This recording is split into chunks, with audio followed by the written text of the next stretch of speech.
In this video, we will discuss how your memory and study system can work together to getting things done.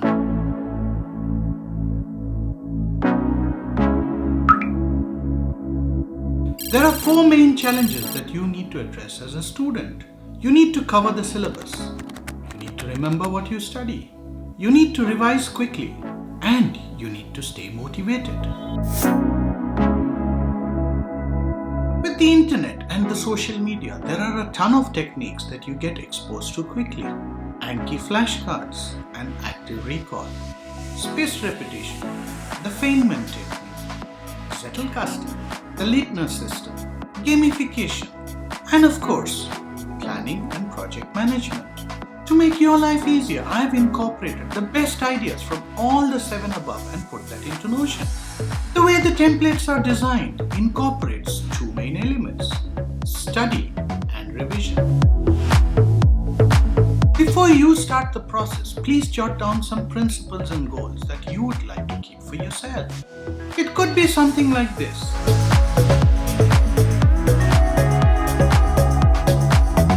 You may have different principles, but being clear about allocating time and effort and being consistent will help you go a long way.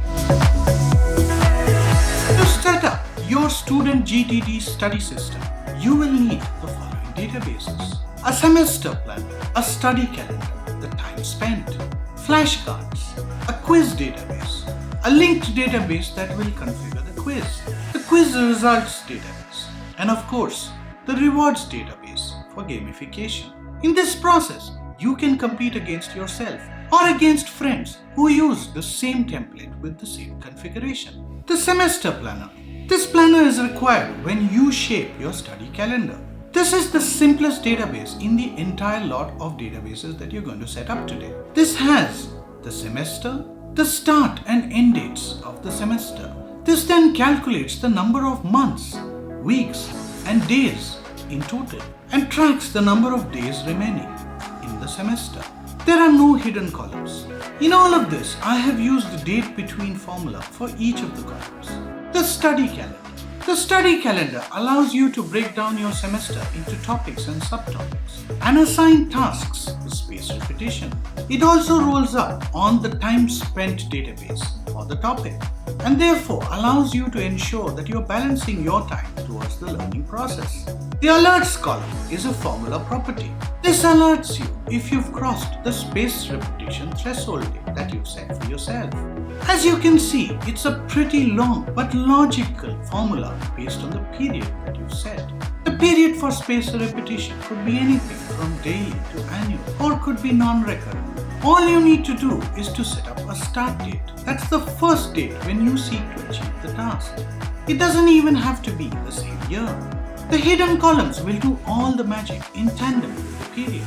It will calculate the next due date. If your last due date exceeds the period that you have set, the alert will flash red. If it meets all the criteria, then it will go green. Assume that you have become more proficient with the topic. You can change the period from say weekly to fortnightly. The difficulty column is designed to help you understand how difficult you think the topic or the subtopic is going to be. If you feel that it's going to be very difficult, then you set a shorter period for spaced repetition. After you've had one pass-through of the subtopic, you will be asked to rate the last retention rate, from great to terrible. That way you can decide how you want to study the subject on the next due date. The last due date is the date on which you actually execute the task. The day of the week is the day on which you did it last. Later in the video, I will show you how to create flashcards or a quiz. You can create this as you take notes. If you want to remind yourself before the next due date, just enter a reminder date. And if you want an alert, just add remind me with @remind command. If you've taken the quiz before, just enter the last quiz date and whether you've completed the easy, the medium or the hard quiz. If you want to be reminded about the quiz, then enter the reminder with @remind command in the quiz reminder column. The table also allows you to attach study resources. For example, if you use GoodNotes or Notability to take class notes as handwritten notes, just convert them to PDF and attach them here. In case you use Notion to take notes, you can just add a link to the Notion page from here. I call this view the engine room view. In the dashboard view, you can see a quick board view of the tasks grouped by the spaced repetition column, the period. The reminder view is a calendar view based on the reminders set. The last due view is also a calendar view based on the last due date set. And the overdue view shows what's overdue in the table view, the time spent table. This table records the time spent studying, which rolls up into the study calendar table. The breaks formula indicates the number of breaks you took in the day. If you took more than one break per hour studying, it will show up as red. The three critical columns required for you are the start date and time, the end date and time, and the scheduled break, so that all the calculations can be made with regards to the rewards database, which we shall see next. After studying, you can enter the study effectiveness. Again, this is used to calculate reward points. Now you can map time you spent studying towards achieving a certain reward. The total study hours, the reward points, are calculated automatically. If you want to tweak them, you can use some of the hidden columns.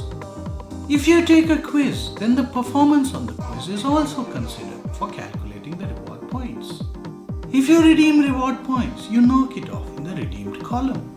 The reward system is designed to penalize you for ineffective studying or not securing enough marks in a quiz, for example. You can tweak the parameters in the hidden columns. The rewards or prizes table. The rewards table lists down the rewards that you can earn. Configure these based on your budgets. The reward could be time or an asset like a laptop or a mobile, depending on your living standards. The number of reward points you need to buy your gift is outlined here. The linkage is shown against the time spent table. The balance indicates the balance available for your disposal, and the eligibility column indicates whether you have enough points to redeem or not. In a sense, this is what you're working towards when you study. There are no hidden columns. Flashcards.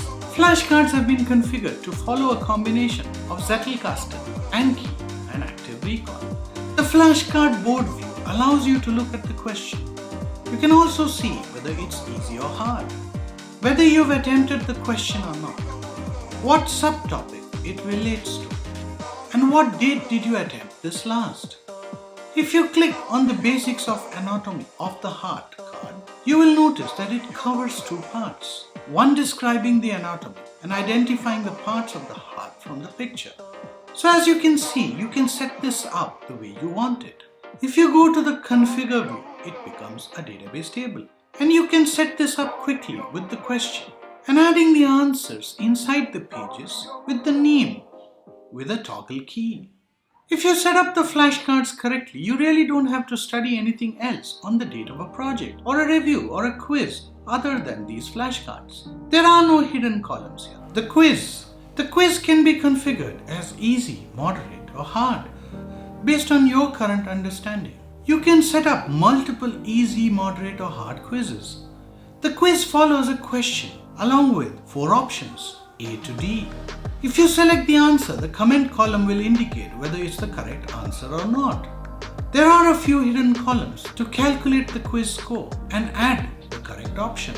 Let's look at how you configure that. If you go to this drop down, you get a linked database table that allows you to add the quiz questions. If you notice, you get the correct option drop down here and the ability to link it to the quiz score table. Let's look at that now. Quiz results. This table shows you the quiz taken and the results that you've scored. You can take the quiz many times, but in that case, just enter the final score manually as well. If you notice, it is linked back to the quiz table and everything rolls up. These columns are hidden. By creating your own flashcards and quiz, you're applying the Feynman technique. By combining spaced repetition with flashcards, you're using the Leitner system. By applying topics and subtopics, you are linking this to Zettelkasten.